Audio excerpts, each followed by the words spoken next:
बोलिए गौरी गोपाल भगवान की। कैसे हैं आप लोग? चलो आज की प्रश्नोत्तरी शुरू करते हैं। शुरू करिए, बोलो। राधे राधे महाराज जी। जी, मैं एकतारा फाउंडेशन के यहाँ से हूँ। हमारी मथुरा में कथक नृत्य की हम शिक्षा देते हैं, शास्त्रीय नृत्य है। आप जैसे जानते हैं कि आजकल की जो युवा पीढ़ी है वो वेस्टर्न कल्चर से बहुत प्रभावित है, बहुत देखती है, सीखती सही है, है। सही है। तो जो हमारा जो लक्ष्य है, हम ये मान के चल रहे हैं कि हम अपनी कला को, अपनी संस्कृति को थोड़ा आगे बढ़ाएं। तो मेरी संस्था के जो बच्चे हैं वो एक छोटी सी प्रस्तुति आपके लिए लाए हैं राधा कृष्ण की, अगर आप कहें तो। कराइए कराइए। जी, धन्यवाद।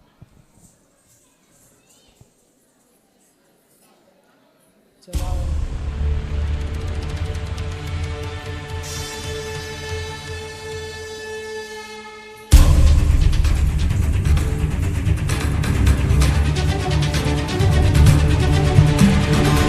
केशवं केशवं केशवं कृष्ण दामोदरं केशवं केशवं केशवं केशवं केशवं मथुराचले केशवं केशवं केशवं केशवं केशवं मथुराचले केशवं केशवं।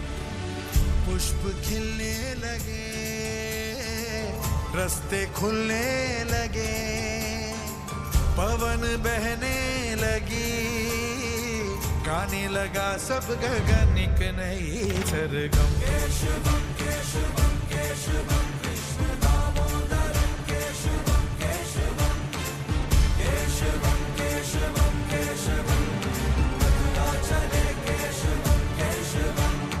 मथुरा आने से पहले ही कृष्ण उतर कर निकले रथ से, जिस पर चलते मथुरावासी उनको जाना था उस पथ से। मथुरा सारी उमड़ पड़ी थी, अनुपम अद्भुत एक घड़ी थी।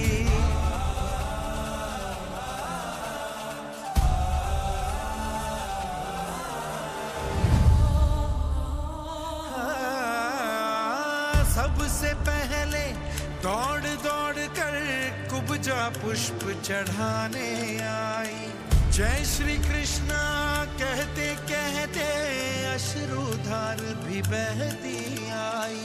केशवं केशवं केशवं कृष्ण दामोदरं केशवं केशवं केशवं केशवं केशवं कृष्ण दामोदरं केशवं केशवं। हुई कृष्ण की जय जयकार, कृष्ण प्रेम की थी रसधार। केशवं केशवं केशवं कृष्ण दामोदरं केशवं केशवं केशवं केशवं केशवं मथुराचले केशवं केशवं।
जगन्नाथ। तुम ही केशव गोपाल प्रिय, तुम मधुसूदन, तुम ही श्रीनाथ।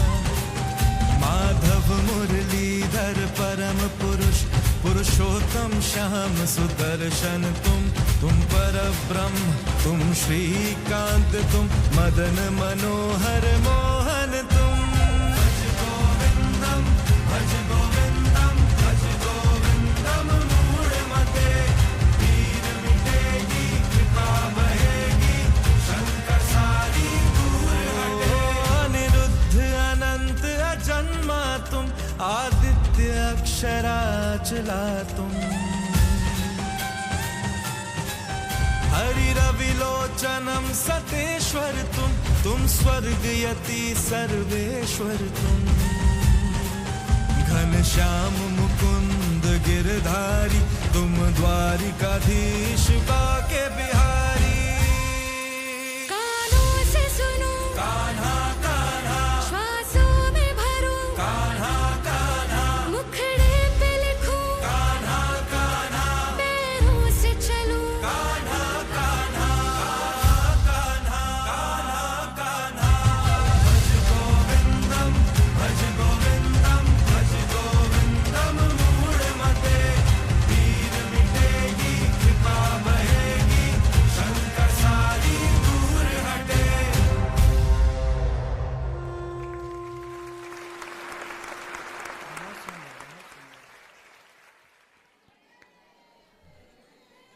बोलिए कृष्ण कन्हैया लाल की। बहुत सुंदर आपकी प्रस्तुति और आपकी तैयारी और आपका जो कार्य है सराहनीय है। खुश रहिए।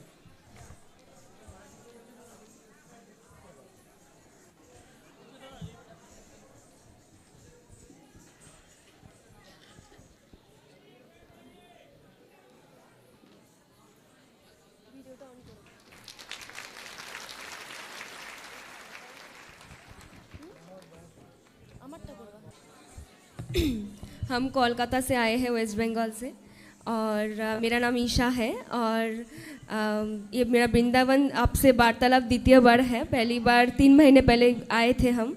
तो हिंदी उतनी अच्छी आती नहीं है क्योंकि हम बंगाली हैं, तो कोई शब्दों की त्रुटि हो जाए तो आप माफ़ कर दीजिएगा। कोई बात नहीं। महाराज जी, मैं एक मेकअप आर्टिस्ट हूँ और मुझे जितनी कलाकारी आती है, मतलब हमारे बंगाल में कोलका और अल्पोना एक डिज़ाइन होता है, तो वही हमको आता है। और उसके मतलब उसको तैयार करते हुए मैंने अपने गुरु माता जी के लिए और आपके लिए एक धोती और साड़ी तैयार किए हैं।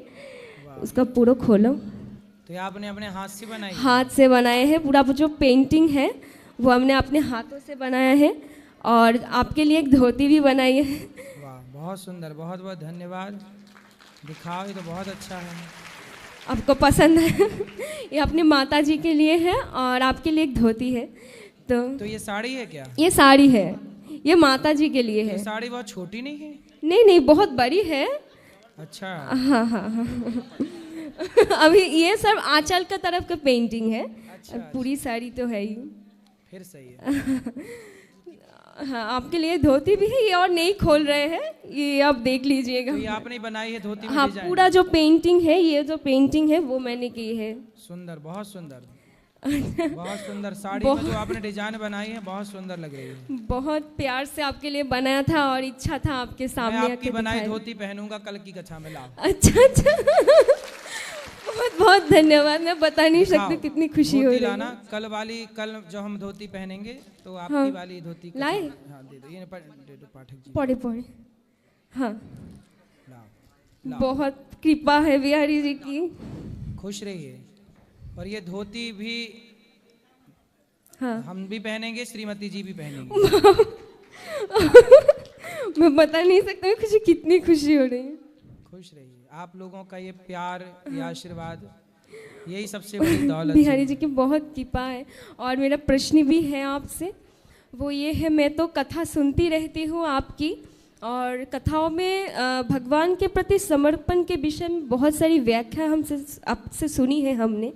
लेकिन समर्पण एक ऐसी चीज़ है, मुझे लगता है इसको जितना भी सुनो, जितना भी अभ्यास करो, कोई ना कोई चूक तो होती है। और मेरा तो ये मानना है कि मेरा तो होता ही है। ईश्वर के प्रति पूर्ण समर्पण करना हो तो आज आपके सामने है, तो आपके सामने से कुछ इसके ऊपर व्याख्या आपसे सुनना है कि कैसा समर्पण हो कि ईश्वर को कि हम मतलब जगत से उलझे रहते हैं हर समय। मन को जितना भी समझाओ वो विचलित होता ही रहता है, चंचल होता रहता है। तो आप थोड़ा बताइए इसके ऊपर। समर्पण कैसा होना चाहिए, ये सवाल है आपका। देखो, जैसे एक पत्नी का समर्पण है पति के लिए, पति के पास जाने के बाद वह स्त्री पति के सुख को वह अपना सुख मान लेती है, पति के दुख को वह अपना दुख मान लेती है। पति की हंसी ही पत्नी की हंसी और पति के आंसू ही पत्नी के आंसू हो जाते हैं। जैसे समर्पण एक स्त्री का है कि विवाह के पहले वह किसी पिता की बेटी थी जिसका नाम शीतल था, पर विवाह के बाद उस शीतल नाम की बेटी को उसके पति ने, उसके सास ने, ससुर ने जो नाम दिया, अब शीतल नाम पूरा हो गया, उसको एक अलग नाम मिला ससुराल में, उसने अपने नाम को खो दिया। पिता का गोत्र समाप्त हो गया, पति के गोत्र से जानी और पहचानी जाएगी। जिसने अपने को जीरो कर दिया, सरेंडर कर दिया, खुद का नाम खत्म, खुद का गोत्र खत्म, खुद की जाति खत्म, खुद का परिचय खत्म, अब पति के परिचय से उसका परिचय होगा। इससे बड़ा समर्पण क्या हो सकता है?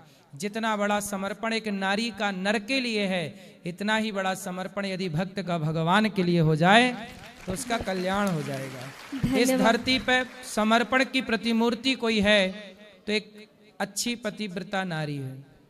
जी महाराज जी, लेकिन हम जब करना चाहते हैं तो इतना प्रॉब्लम क्यों आ जाता है? मतलब होता क्यों नहीं हमसे? होगा धीरे धीरे, अभ्यास करत करत अभ्यास के जड़मति होत सुजान।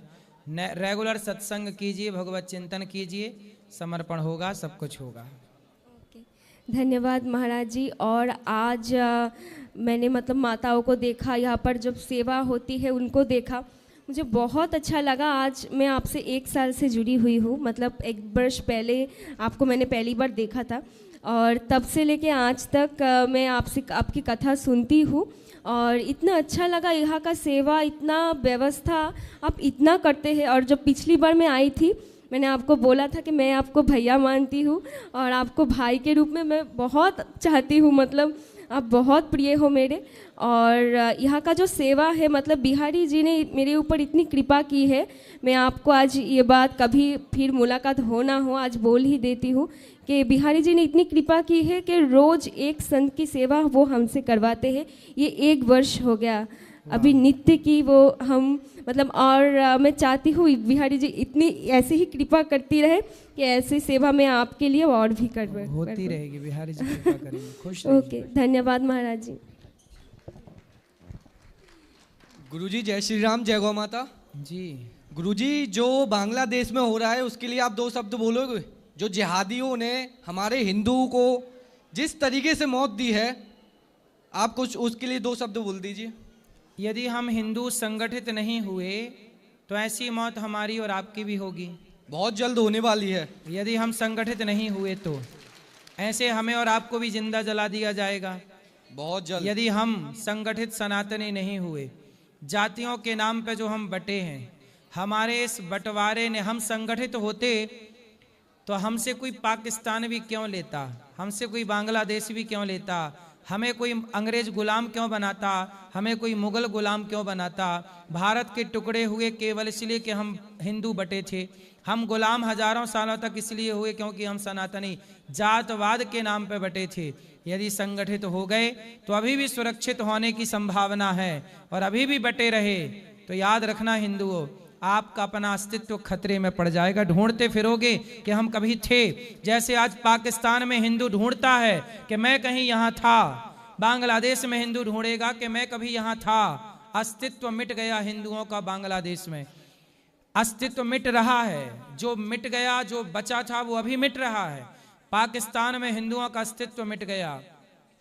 कल को ऐसे ही आपके शहर से, आपके राज्य से आप खदेड़े जाओगे और कोई कुछ ना कर पाएगा। इसलिए मेरे प्यारे सनातनियों, आपकी भलाई है कि आप इस धनानंद को चाणक्य ने समझाया था जब सिकंदर भारत की ओर पहले पांव बढ़ाया और यहां जब पंजाब तक पहुंचा, पोरस से जब युद्ध होने लगा तो धनानंद को चाणक्य ने समझाया था, चाणक्य देखो एक विदेशी आक्रांता भारत में घुस आया है जो हम सबके लिए बहुत बड़ा खतरा है। धनानंद बोला हमें कोई खतरा नहीं है, हम तो ताकतवर हैं। अपनी ताकत के घमंड में धनानंद बना रहा और खतरे को देखकर आंखें बंद कर ली। तो धनानंद, आंखें बंद कर लेने से खतरा टलता नहीं है। जब चाणक्य का अपमान किया समझाने वाले चाणक्य का, तो एक चाणक्य के द्वारा पोषित, चाणक्य के द्वारा शिक्षित कोई चंद्रगुप्त आया और धनानंद के अस्तित्व को समाप्त करके अपनी स्थापना कर ली। यदि आप घमंड में आंखें बंद कर लेते हैं कि जी मैं पावरफुल हूं, मेरा कोई कुछ नहीं बिगाड़ सकता, लेकिन नहीं, आप सनातनियों को संगठित होना पड़ेगा। तब चाणक्य ने समझाया था, आज ये दास अनिरुद्ध आपसे एक निवेदन कर रहा कि संभल जाओ, समझ लो, संगठित हो जाओ, वरना फिर अपने अस्तित्व को तलाशते फिरोगे, मिलेगा नहीं। बटोगे तो कटोगे। हाँ, धन्यवाद गुरु जी। जय श्री राम, जय गौ माता। जय गौ माता। जय गुरुदेव भगवान की जय, गौरी गोपाल भगवान की जय। प्रभु जी, हमें झिझक होती है माइक पकड़ने से, थोड़ा है झिझक होती रहती है बोलने से माइक में, इसके लिए क्षमा करें। कोई बात नहीं। प्रभु जी, आप पिछले वर्ष अप्रैल महीने में आपको गुरुदेव बनाए, आपकी कृपा से हमको मार्गदर्शन मिलती रहती है। प्रश्न जो रहते हैं वो प्रश्नोत्तरी से मिल जाती है, लेकिन मार्गदर्शन की कुछ ज़रूरतें होती है जो आपसे पूछने के लिए हम आए हैं और आते रहेंगे। हाँ। गुरुदेव, जब विग्रह की कोई दर्शन हो, वो स्वप्न में जो भगवत दर्शन होते हैं, तो क्या वही विग्रह की हम उपासना करने लगे या सभी विग्रह की? किसकी उपासना? जैसे आप लक्ष्मी नारायण जी की वो ध्यान करते हैं ना, अभी कोई विग्रह की दर्शन हुई हो जो उनकी हमेशा उन्हीं विग्रह की ध्यान करे क्या गुरुदेव? हाँ, भगवान श्रीमन्नारायण का ध्यान करिए। वो ध्यान राम के रूप में हो सकता है। गुरुदेव उनका ध्यान देखो भगवान का, चाहे राम रूप में करो, चाहे कृष्ण रूप में, चाहे नारायण के रूप में, किसी भी रूप में भगवान का ध्यान होना चाहिए बस। एक और प्रश्न है गुरुदेव, जब मेरे पति भागवत धाम चले गए, 2 बच्चे हैं, वो परिवार है मेरे साथ, सब करते हैं, पालन पोषण सब हो रही है। आपके साथ जुड़कर हमको सेवा करने के लिए, जो परिवार के सेवा के बाद जो टाइम मिलती है, उसके लिए मैं एक कोर्स कर रही हूँ जो दीदी पेंटिंग के। तो मैं मिथिला में जो मिथिला पेंटिंग है जो इंटरनेशनल लेवल, वो मिथिला पेंटिंग में क्या कोर्स कर रही हूँ जो इंडिया में पूरे एक संस्थान। पेंटिंग करना चाहिए, जो काम उससे जो हमको जो प्राप्ति होगी आपके सहायता साथ। नहीं, आप अपने बच्चों को उस पैसे से पढ़ाना लिखाना, बच्चों को योग्य बनाना, हमें तो केवल आशीर्वाद देते रहना। जी, आप आशीर्वाद दो कि हम इस सेवा से जुड़े रहे। खुश रहिए, और भगवान की कृपा से हमें आशीर्वाद है। और बताओ। राधे राधे गुरुजी। जी गुरुजी, हम कोटा से आए हैं। अब हमारा कुछ प्रश्न था कि हम जैसे साइंस फील्ड से हैं, तो हमको ये था कि हमारे बहुत सारे प्रैक्टिकल्स होते हैं, तो उसमें बहुत सारे जीव की हत्या हो जाती है। तो हमको तो प्रैक्टिकल करना पड़ेगा, पर लेकिन उनकी जीव की हत्या होती है, तो क्या उनका पाप हमको ही चढ़ता है? ऐसे ही राम जी ने जब मृग को मारा तो लोगों ने सवाल किया कि भाई राम जी ने मृग को क्यों मारा। जैसे आप लोगों को एक्सपेरिमेंट करना पड़ता है चूहे के ऊपर, बंदर के ऊपर, अन्य जानवरों के ऊपर, तब डॉक्टर बनता है कोई, ऐसे ही पहले के राजाओं को शेर और हिरण का शिकार करना पड़ता था। शेर का शिकार इसलिए ताकि वो अपनी प्रजा को बता सके कि वो कितना पावरफुल है, और हिरण का शिकार इसलिए कि वो बता सके कि कितना निशानेबाज है। ठीक है, तो आप कर रहे हैं ये पाप, जीव हत्या तो पाप है ही, लेकिन आपका उद्देश्य उसे मारना नहीं है, बल्कि बैठिए। सीखना है, क्योंकि आपको सीखना होता है ना, इसलिए आपको पाप नहीं लगेगा, क्योंकि वो आपकी पढ़ाई का एक हिस्सा है। और गुरुजी बेवजह मत मारिएगा। अच्छा, और गुरुजी एक और क्वेश्चन था कि हम जैसे विद्यार्थी हैं, कोटा में रहते हैं, हर तरफ कंपटीशन, हर एक बच्चा एक दूसरे से ईर्ष्या करता रहता है कि ये आगे बढ़ गया, ये आगे बढ़ गया, तो ऐसे माहौल से हम कैसे बचें? आज की शिक्षा की विडंबना यही तो है कि आज की शिक्षा स्कूल में ही बच्चों को बच्चों से जोड़ना नहीं सिखाते, स्कूल में ही बच्चों को बच्चों से लड़ना झगड़ना सिखा देते हैं कि तू आगे नहीं मैं आगे। जहाँ कंपटीशन हो, जहाँ ईर्ष्या, देखो पढ़ाई बुरी नहीं है, पढ़ाई पढ़ना चाहिए, पर इसलिए नहीं कि मैं उसे नीचे कर दूं, पीछे कर दूं। अपने को आगे ले जाना अच्छी बात है, पर किसी को ईर्ष्या के वशात पीछे करना अच्छी बात नहीं है। कहते ना, अपनी लकीर बड़ी करो, दूसरे की लकीर को छेड़ो मत, अपना हुनर दिखाओ, अपने को आगे ले जाओ। कंपटीशन की जरूरत ही नहीं है, हम अपना काम ईमानदारी से करते रहें, हमारा किसी से कोई कंपटीशन नहीं है। जो काम हम कर रहे हैं वो काम अच्छा लगे तो आप भी कर लो, और आप भी कर लोगे तो हमारे आप कॉम्पिटिटर नहीं बनोगे। आप भी करिए, हम भी करें, आपका काम आप करिए, हमारा काम हम करें। आज की शिक्षा बेटा जितनी सुंदर होनी चाहिए, आजाद भारत की शिक्षा को, इतनी सुंदर शिक्षा नहीं है। स्कूल में ही बच्चे लड़ रहे हैं आपस में, स्कूल में ही बच्चे एक दूसरे के दुश्मन हो जा रहे हैं। जहां सुदामा, जिन विद्यालयों से कृष्ण सुदामा जैसी मित्रता निकली, आज कंपटीशन करा करा के शत्रुता निकल रही है विद्यालयों से, स्कूलों से।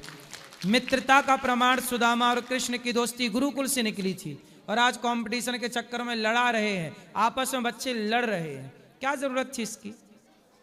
पहले की शिक्षा ना डिग्रियों पर आश्रित नहीं थी, आज की शिक्षा डिग्रियों पर आश्रित हो गई है।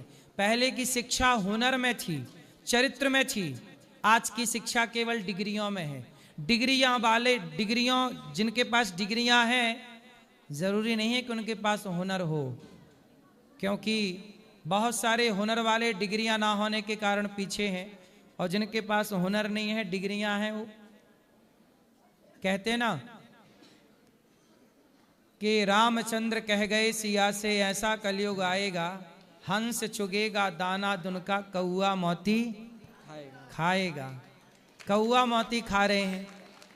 टैलेंट पड़ा है, टैलेंट की कोई कदर नहीं है, टैलेंट बाजारों में भीख मांगता है, और कहते हैं कि भाग्य और किस्मत महलों में नृत्य कर रही है। तो इसलिए बेटा पढ़ाई जरूरी है, पर किसी को हराना नहीं। एक बच्चा दौड़ रहा था, मतलब रेस थी, दौड़ना था बच्चों को सबसे आगे, तो एक बच्चा बहुत आगे निकल गया रेस में, सबसे आगे। जब वो पास में पहुंचा, जीतने के बिल्कुल चंद कदम दूर था, तो उसका जूता उतर गया। वो जूता उतर जाने से वो लड़खड़ा के गिर गया। तो जो उसके पीछे वाला बच्चा था, वो चाहता तो वो तो गिर ही गया, वो जाके और जीत जाता, चैंपियन हो जाता, पहले नंबर पे आ जाता, लेकिन उसने ऐसा नहीं किया। उसने कहा कि यदि इसका जूता नहीं उतरता तो यही जीतता। तो उसने कहा कि नहीं, इसकी जीत का श्रेय इसे ही मिलना चाहिए, मैं क्यों लूं? तो उसने उसका जूता जल्दी पहनाया, खड़ा किया और उसको आगे किया और उसको जिता दिया। सबने उसके लिए तालियां नहीं बजाई कि वो जीत गया, सबने उसके लिए तालियां बजाई कि इसने जिता दिया उसे। तो जीतना जरूरी नहीं है, जिताना जरूरी, यही शिक्षा है। हम जीतने से ज्यादा जिताने को महत्व दें, खाने से ज्यादा खिलाने को महत्व दें, चलने से ज्यादा चलाने को महत्व दें, हम बढ़ने से ज्यादा औरों को बढ़ाने में ध्यान लगाएं, महत्व दें, तब हम शिक्षित माने जाएंगे। ये नहीं कि तू आगे जा रहा है तो तेरे को हमने पाँव में डंडा मार के गिरा दिया और मैं आगे चला जाऊं। आज कंपटीशन यही तो है कि एक कॉम्पिटिटर दूसरे को मार भी देता है, उसकी चीटिंग करके चोरी कर लेता है, उसे कैसे भी करके, ये सब खेल गलत है। और गुरुजी एक लास्ट क्वेश्चन ये था कि यूं कहा जाता है जैसी संगत होती है वैसी ही रंगत होती है। सही है। बट आसपास हमारे ऐसे लोग रहते हैं, मतलब उधर हम पढ़ने जाते हैं, बट और छात्र छात्राएं ना ऐसा करती है, दूसरों की तरफ दोष दर्शन ऐसा करने लग जाती है। तो उसका दोस्त प्रभाव भी दर्शन। हम, हाँ मतलब जैसे किसी स्त्री को गंदी नजर से देखने लग जाते हैं कौन, वो। लड़के? हाँ लड़के। और लड़कियां? लड़कियां इतना नहीं करती बट लड़के करते हैं। फिर तो सही है। अब हमें उनके साथ तो रहना पड़ेगा क्योंकि हम पढ़ रहे हैं, तो वो हमारे पीछे या फिर हमारे साथ तो बैठेंगे।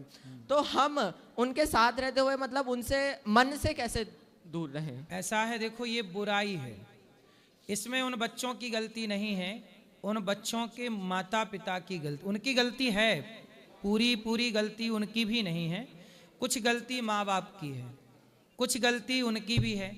इसलिए हम कहते हैं कि कुछ हम कुछ आप मिलकर के हम पूरे होते हैं। दाल बनती है ना तो अकेली दाल नहीं होती, दाल में पानी होता है, नमक होता है, मिर्ची होती है, मसाला होता है और फिर आग भी होती है। सबके सहयोग से एक स्वादिष्ट दाल, स्वादिष्ट सब्जी, स्वादिष्ट व्यंजन तैयार होता। अकेला कोई भी कुछ नहीं है। कुछ माँ बाप के कर्तव्य होते हैं कि वो बच्चों को संस्कार, केवल शिक्षा नहीं, ये संस्कार दो कि नारी का सम्मान कैसे किया जाए, है ना। हर लड़के के पास संस्कार होना चाहिए। जो लड़के किसी बहन बेटी को गलत नज़र से देखते हैं, उनसे आप ये कह सकते हैं कि तुम्हारी बहन होती इसकी जगह और कोई लड़का देखता इस लड़की को, तुम्हारी बहन को गलत नज़र से, तो क्या तुम क्या करते, क्या सोचते, क्या तुम्हारे विचार होते? खुद को रख कर देखना चाहिए। इसलिए कहता हूं हर लड़के की एक बहन जरूर होनी चाहिए कि जब वो किसी बहन की ओर देखे तो उसे ये भी याद रहे कि तेरी बहन भी बाजार में निकलती है। यदि हर लड़के अपनी अपनी बहनों की तरह औरों की बहनों का सम्मान करने लग गए तो आपकी बहन दिन के आए या रात को आए, कोई उसे गलत नज़र से नहीं देखेगा, क्योंकि आप सबकी नज़रें एक सी हो जाएंगी। खेल नजरिए का है, कहते ना दृष्टि बदल गई तो सृष्टि बदल गई। इसलिए बेटा आपको ऐसी कुसंगत से बचना चाहिए, उनको समझाना चाहिए कि आपकी नज़र गलत है। कुछ लड़के पढ़ाई पे ध्यान नहीं लगाते, गलत गलत चीज़ें देखते रहते हैं। आपको पर पढ़ना है, आपको कोई मतलब नहीं होना चाहिए कि कौन किसे देख रहा है, कौन किसे नहीं देख रहा। आप केवल अपनी बुक, पुस्तक को देखिए, अपना लक्ष्य देखिए और बस। जैसे घोड़ा, बाराती घोड़ा होता ना, बारात में जो घोड़ा होता, बग्घी में घोड़ा, दुल्हा बैठता ना घोड़े में, उस घोड़े को ध्यान से देखा, उसके आंखों में पट्टी लगी रहती है ऐसी। क्यों? ताकि वो घोड़ा यहां ना देखे, यहां ना देखे और सीधा चलता जाए। आप भी स्टूडेंट हैं विद्यार्थी जीवन में, कौन लड़की क्या कर रही है, कौन लड़का क्या कर रहा है, बिल्कुल आंखों में पट्टी किनारे किनारे बांध लो, सीधा लक्ष्य को देखो कि हमें पढ़ करके अपने लक्ष्य को प्राप्त करना है। यदि ये विचारधारा आ गई तो पढ़ जाओगे और तनिक आपका भी मन ऐसा चला गया तो फिसल जाओगे। ठीक है, चलिए अभी इतने ही क्वेश्चन थे। राधे राधे गुरु। खुश रहिए। राधे राधे गुरुजी। राधे राधे। जय श्री कृष्णा जी। मैं एमपी से हूँ और मेरा सवाल ये है कि अगर कोई व्यक्ति सिद्धांत के अकॉर्डिंगली चल रहा है और सामने वाला सैद्धांतिक नहीं है, वो गलत तरीके से अर्निंग कर रहा है, वो आपसे बहुत ज़्यादा ऊपर बढ़ता जा रहा है और आप सिद्धांत के हिसाब से उसके लेवल तक नहीं पहुंच पा रहे हो, जबकि आप बिल्कुल सही तरीके से अर्निंग कर रहे हो, सही तरीके से अगर आप कोचिंग पढ़ा रहे हो तो कोचिंग में भी आप बिल्कुल सही स्टूडेंट्स को ज्ञान दे रहे हो, वो गलत तरीके से ज्ञान देकर भी बहुत ऊंचाई तक पहुंच गया, तो हम ये कहते हैं कि शायद आपका प्रारब्ध बुरा होगा, तो फिर उसका क्या अच्छा होगा? तो वो आज गलत तरीके से भी ऊंचाई तक पहुंच रहा है और हम बिल्कुल सही करते हुए भी उसके लेवल तक नहीं आ पा रहे हैं। या सही गलत अपनी जगह है, लेकिन आपको ये भी देखना चाहिए कि आज की रिक्वायर क्या है, आज की जरूरत क्या है। यदि आपने जरूरत के हिसाब से अपने को डेवलप किया, जरूरत के हिसाब से आपने अपने को बनाया, तो आप भी सफल होने से पीछे नहीं रहेंगे। आज की इस युग, आज की इस दुनिया में, आज के इस युग में सफल वो लोग हैं जो अपने समय के साथ चलते अपडेटेड हैं। अब जैसे मोबाइल को ले लीजिए, एक मोबाइल 20,000 का मिल रहा है और एक मोबाइल 1.5 लाख का मिल रहा है। जिसने अपने को अपडेट कर लिया वो 1.5 लाख का है और जिसने अपने को अपडेट नहीं किया वो 20,000 का है, और दोनों से बातें होती हैं और दोनों फेसबुक, यूट्यूब, इंस्टाग्राम चल रहा है। लेकिन अपडेट की बात है, जो व्यक्ति अपने को जितना जल्दी अपडेट कर लेगा, नए नए थॉट ले आएगा, नए नए विचार, नई नई प्लानिंग, नई नई योजनाएं ले आएगा, वो व्यक्ति सफल हो जाएगा। ऐसे आपकी कोचिंग लाइन में भी हैं। इसलिए आपको बेहतर करना है। और ये बात आप ठीक भी कह रहे हैं कि कोई व्यक्ति मेहनत, देखो हम मेहनत तो करें, आप भी करें, लेकिन मूल में भाग्य है। एक होता है भाग्य, एक होता है कृपा। तो उनके ऊपर भाग्य है, लेकिन आप पर भी कृपा हो सकती है। इसलिए जो व्यक्ति पुण्यात्मा है, जो पुण्य करके आया है, आज वो पाप करने लग गया, माना कि गलत करने लग गया, लेकिन पूर्व में उसके पुण्य तो है ही ना। तो प्रारब्ध का मतलब कब तक वो प्रारब्ध के अकॉर्डिंगली उनकी लाइफ चलती रहती होगी? जैसे आज हम आपको मैं प्रारब्ध समझा देता हूँ। कर्म 3 प्रकार के होते हैं जी। कर्म कितने प्रकार के होते हैं? 3। एक होता है कर्म, एक होता है क्रियमाण। जिसे क्रियमाण, कर्म जो आप कर रहे हैं वो क्रियमाण है, क्रिया कर रहे हैं ना, क्रियमाण। क्रियमाण के बाद होता है संचित, जो फिर होता है प्रारब्ध। इसे उदाहरण से समझाते हैं। जैसे आज हमने मजदूरी की, मेहनत किया, तो आज हमें मिले 500 रुपए। हमने काम किया, वो क्रियमाण कर्म था। क्रियमाण कर्म से मतलब दिन भर की मेहनत से हमें 500 रुपए की अर्निंग हुई, वह 500 हमारा संचित हो गया। क्रियमाण कर्म क्या बन गया? संचित कर्म। 500 मिल गए ना, अब वो 500 हमारे जेब में संचित हो गए। अब वो 500 रुपए का, अब हमने मिठाई खरीद ली बच्चों के लिए, पत्नी के लिए साड़ी खरीद ली और कुछ चीजें, तो जब खरीद ली हमें मिल रहा है, तो वही है भाग्य। जो आपने कमाया, कर्म किया था, वो इकट्ठा हो गया, और वही इकट्ठा जब आपको मिलना स्टार्ट हुआ तो वो भाग्य कहलाता है। तो जो व्यक्ति अच्छे कर्म किए बैठा था, उसे मिलने लग गया, और जब मिलने लगा तो कहते हैं इससे भाग्य में है, भाग्य में उसने किया था तो मिल रहा है। लेकिन आज जो गलत कर्म कर रहा है, ये आने वाले टाइम के लिए ये भाग्य बन के सामने आएगा।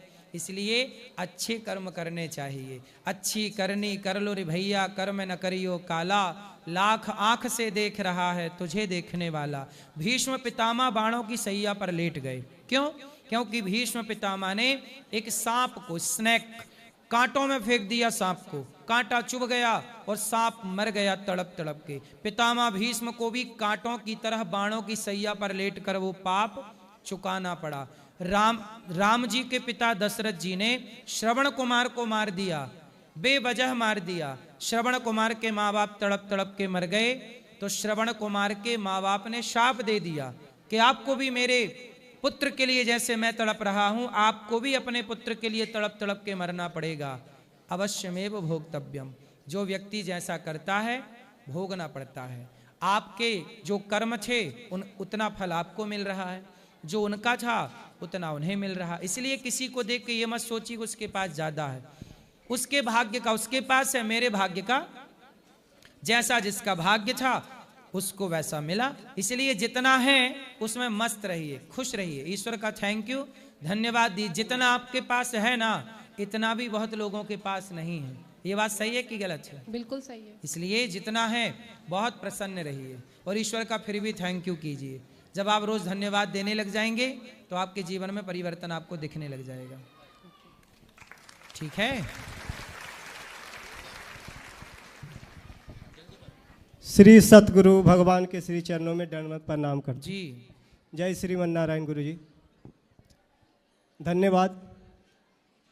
किस बात का धन्यवाद? इस गुरु जी की मांस मछली सब खाते थे, कथा सुनकर सब छोड़ दिए सर। वाह, फिर सही है, फिर ठीक है। और जिनको माता पिता रहते हैं वो बच्चे धाम नहीं आना चाहिए। क्यों नहीं आना चाहिए? सबको आना चाहिए।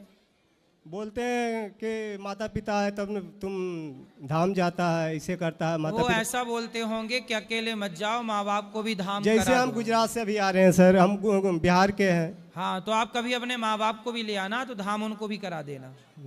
जी। और एक प्रश्न और सर, ये बाबा नाम के बलम क्या इसका? जो सर गांव में मेरा बिहार है रमजानपुर, वो बाबा नाम से ही पूजा पाठ, ये कीर्तन करता है, पूजा पाठ नहीं करता, उसमें जोड़ रहा। ये बाबा नाम के बलम कौन है? बाबा नाम के बलम। बाबा नाम के बलम। बलम जी सर। बलमा रे, वही वाला बलमा। इससे बहुत जोड़ रहा सर, पूजा पाठ नहीं करता, इसमें खाली बस कीर्तन करता ही है। कौन बलमा? ये बाबा नाम के बलम में क्या है? कौन बलमा? पहले उसका परिचय दो, कौन बलमा? यही बस कीर्तन करता है, बाबा नाम के बलम बोलो बस। बाबा के बलमा की बस जय। कीर्तन का धावा कहता है, इसमें जुड़ो। तो कौन है ये बाबा के बलमा? अब कौन है ये पता नहीं। ले राम राम जपो, कृष्ण कृष्ण जपो, बाबा के बलमा जप रहे हैं। हाँ हाँ बाबा के बलमा। ये बलमा कौन, आपका पड़ोसी है? क्या सर? बाबा के बलमा ना जपो, राम राम जपो, कृष्ण कृष्ण जपो। जी सर, धन्यवाद। ठीक है। गुरुजी राधे राधे। हाँ गुरुजी मेरा पढ़ाई में मन नहीं लगता। क्यों? किस में मन लगता है? खेलने में। खेल लिया करो। कितनी देर खेलते हो? गुरुजी 2 घंटे। क्या खेलते हो? गुरुजी साइकिल चलाते। साइकिल चलाना खेल है? तो कहाँ जाते हो साइकिल से? गुरुजी मोहल्ले ही में चलाते। मोहल्ले में? यस। तो इस मोहल्ले से उस मोहल्ले में, या टवाला वा टवाला, यंगा कहती वंगा कहती। सही है। तो आप साइकिल चला लिया करो। 2 घंटे चलाते हो, अब 3 घंटे चलाना। 3 घंटे साइकिल चलाना और 3 घंटे बढ़िया मन लगा के पढ़ना। जब साइकिल चलाओ तब पढ़ाई की कोई बात ना करना, और जब पढ़ाई पे बैठो तब साइकिल की कोई बात ना करना। जी गुरुजी। ठीक है? पक्का? ठीक है। अब कितने घंटे साइकिल चलाओगे?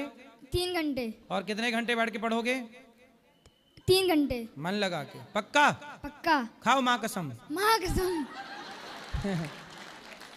सही है।